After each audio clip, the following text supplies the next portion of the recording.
মহালয়ের আগের রাত মানে 1 অক্টোবর। আজকে চলছে আমাদের পিকনিক। বাড়ির সবাই মেম্বার আছে, সঙ্গে আছে অনেক অনেক যা।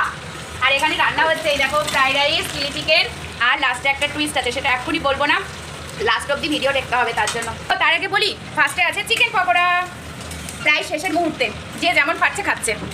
এদিকে রান্না করতে করতে গ্যাস শেষ হয়ে গেছে, তাই আমি এখানে গ্যাসটা চেঞ্জ করে নিচ্ছিলাম। আর আমরা যেহেতু বাইরে রান্নার ব্যবস্থাটা করিনি, রান্না ঘরের মধ্যেই রেখেছি, তার জন্য আমাদের খাটুনিটা একটু কম হয়েছে। সবাই মিলে রান্নায় হেল্প করেছি, সেই রান্নায় টেস্ট না হয়ে পারে ইয়াম্মি ইয়াম্মি হয়েছিল। আর লাস্টে যে বলেছিলাম টুইস্ট আছে, সেটা হলো আইসক্রিম। তো চলো, খাওয়া দাওয়া কমপ্লিট, এবার নাচ।